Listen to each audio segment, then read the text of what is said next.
不要不要！魏无羡把脸埋到蓝忘机怀里，滚烫的触感直抵蓝忘机的胸膛。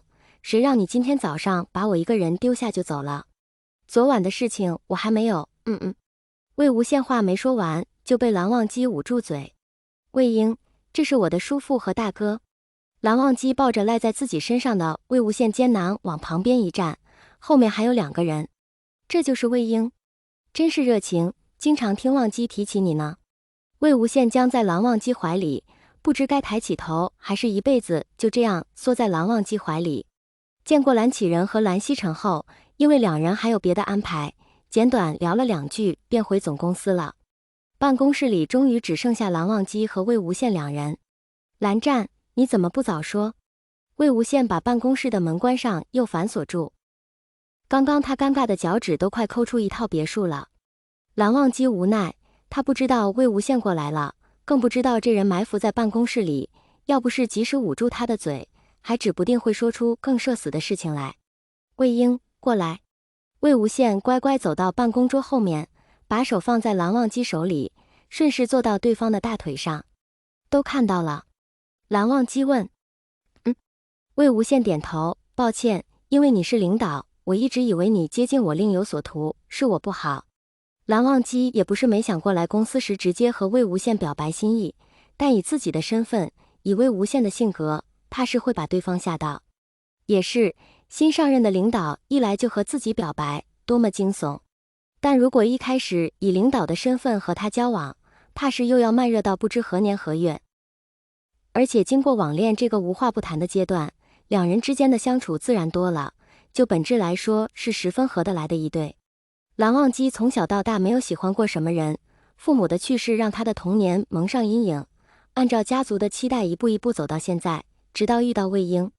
面对这段感情，蓝忘机一直小心翼翼，他很想做到万无一失，这样即使和魏婴没有走到一起，也不会遗憾。哪里不好？蓝湛，你特别好。魏无羡紧紧握住蓝忘机的手，抬头吻在蓝忘机的嘴角，你最好了，全世界最好，最喜欢你了。蓝忘机圈在魏无羡腰间的手往上，轻轻托住魏无羡的后脑，加深了那个吻。我也喜欢你，魏婴。魏无羡歪着头闭着眼睛，轻启唇瓣，毫无保留回吻过去。很喜欢。2人挤在一张椅子上，呼吸越来越急促。魏无羡像是要弥补昨晚一不小心睡着了一般，也不管这是在公司办公室，2只手在人身上一路煽风点火。特别喜欢。蓝忘机没有拒绝，任自己沉迷在魏无羡炙热的爱意中，反而用行动助长了魏无羡的嚣张气焰。一辈子的喜欢。魏无羡站起身，手忙脚乱脱掉外套，再次投入蓝忘机的怀抱。下午上班后，公司里的人开始忙碌起来，蓝忘机也坐在办公桌前，专心处理手里的文件。秘书敲门，送进来一叠资料，眼尖的他注意到蓝总沙发上还随意的放着魏无羡的外套。魏无羡还在蓝总办公室里，秘书赶紧将这个发现传播开来。明明请假的魏无羡不仅来到公司，还躲在蓝总办公室不出来，看着就很奇怪。然而结合今早是蓝总亲自给魏无羡请假这个滑点，大家更加确定2人的关系不一般，肯定不一般。秘书进办公室都没看到魏无羡的人，那他人在哪里？哼哼，不就只有蓝总休息室了吗？在蓝总办公室里睡觉，想想都很刺激。这刺激给你要不要啊？别，咱无福消受。